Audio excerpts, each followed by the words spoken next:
Okay, let's take a moment to talk about the quizzes and the exams. Throughout the semester, you have several quizzes and exams. Your very first one is going to be the introductory quiz in the first module. Then each module will end with a quiz that goes over that module.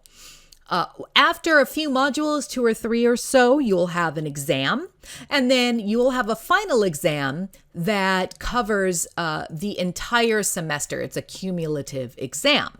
So the way that these are going to work is as you go through these modules, you'll finish up with your lessons, and then a quiz will open up. Okay, now here's an example of the quizzes that you are going to take and the types of questions that you'll see on the quizzes and on the exams. So when you first click on that quiz, it will come up with this landing page or this introduction page. It'll tell you the name of the quiz. It'll tell you the due date, how many points, how many questions are involved, the time limit, and how many attempts you have. For your quizzes, you have unlimited number of attempts. I'm going to keep the average of the of your earned grades. So that way you can take it a bunch of times. All the quizzes are 20 points and that you have 20 minutes to do that quiz. And then if there's any extra instructions, I'll put them here. When you're ready to go, you're going to click Take the Quiz. Now, the moment you click this button, the timer is going to start. If you leave the quiz, if your computer shuts down, if something happens, the timer is going to keep going. So don't assume that you can jump into the quiz and then turn it off. That timer is going to keep going. And if you don't answer any of the questions, you're going to earn a 0, and that's going to bring your average down. Keep that in mind. So then once you're ready to go, take the quiz, timer starts. You will see the timer timing over here. You'll see a due date. You can actually hide that time running in case that causes anxiety or something. And this will allow you to jump to different questions. You also have all this sort of stuff and the time that you started this quiz. What's really nice about this is in case your computer messes up or something weird happens, I have a log of what you clicked on, when you clicked on it, when you started it, when you ended it. So I can actually see you started the quiz and then, you answered a couple of questions and then maybe your computer died, something like that. So if you have an issue like that, you just let me know. I can go in and see what happened and reset it for you in case you have that answer or you need that answer. Okay, so basically, that's the upside of these sort of things. I can see everywhere that you click. So when something goes wrong, I have the data to back it up for you. All right.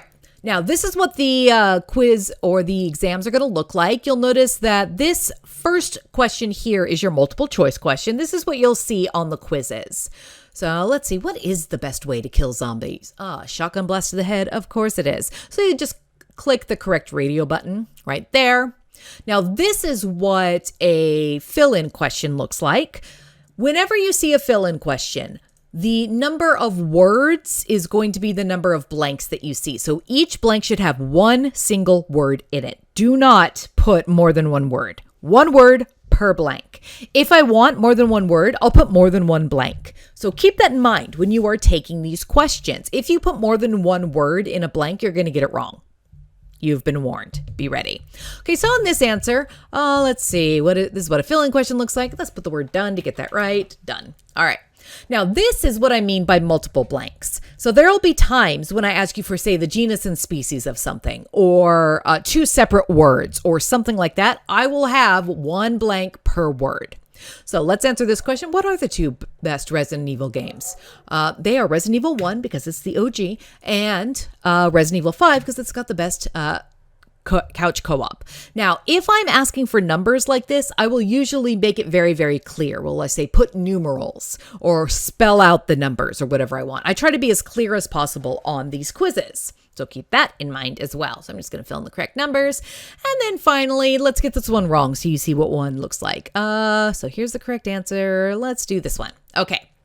So once you are finished, you'll notice that down here, it'll be automatically saving the quiz. If I were you, I wouldn't necessarily rely so much on this. Once a lot of people start getting on the servers all at once, things can get a little wonky with our learning management system here with Canvas. So be very careful about things, and then you can submit the quiz. I would suggest taking a screenshot of your quizzes and things just in case, especially if you're having computer problems, things are a little weird. This just makes it so much easier to show, no, I answered the questions. Every once in a while, we get some issues with quiz answers not saving because the server is overloaded or your computer is acting weird or something like that. So if you take screenshots, then you have that record.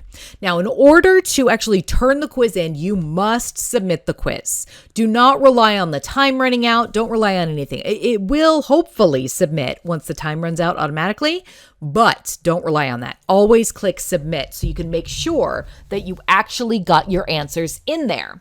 So then this will give you all your information. You can take the quiz again right here. This gives you how long you spent in the quiz, your current score, your kept score, etc. I also get this information. This is part of the logs of where you clicked online, all that sort of stuff. Then it will show you the correct and incorrect answers. So the way that I set up these quizzes, you'll hear me remind you of this over and over and over again. And this is the same thing that I do for the exams, is every time I write a lecture, every time I write a chapter, anytime I give you any information at all, I will sit down and write up as many assessment questions as I possibly can. From that information. Those go into a pool. So let's say I'm writing a lecture on Siphonaptera. I'm writing a lecture on fleas. I'm going to write up as many questions as I can, and then that's going to go into the Siphonaptera quiz pool. Every time you take a quiz, you will get a certain number of questions pulled from that pool at random. So every time you take the quiz, you should see different questions. The more you take it, the more likely you are to see as many of the questions as I've written as possible. So if you just take it once, you only have 20 questions that you've seen. If you take it 10 times, you have the chance to see all of the questions. So I've written hundreds upon hundreds of questions for each one of these things. So keep that in mind. Now, the answers will also shuffle every time you see these quiz questions, so they won't be in the exact same order. Then you can go in and see what you got correct. So yep, you got that one correct. Great. I have written down here what the correct answer is. The same thing for your fill-in questions. I do this on purpose. This way, in case my dyslexia rears its ugly head and I've spelled something wrong on the key. I've tried really hard not to do that, but sometimes I just can't see when I flip letters or something like that. Just honestly don't notice it. You can see like, oh, nope, she spelled it wrong.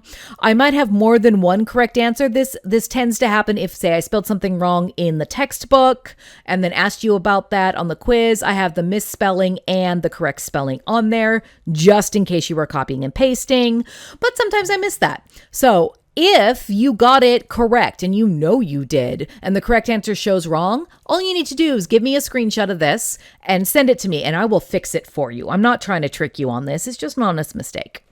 Again, you have these different answers right here, answer 1 and answer 2. Look, I was correct there. So this is what the correct answers look like. And this is what the incorrect answers look like. You'll have a little red box around it and you can see it. So you have all this. I do recommend taking a screenshot and saving this page. You can also print as a PDF. If you click on right click and click print, you can save it as a PDF and you get this whole page with all the answers. And then that way you can keep a running list of all these answers that you can then use on the cumulative final. Keep that in mind. Okay. So that's what these things look like. You can take the quiz again automatically if you want to. Notice that these answers are a different order. See, good to go. All right, so that's how your quizzes and your exams are going to work. Let me know if you have any questions.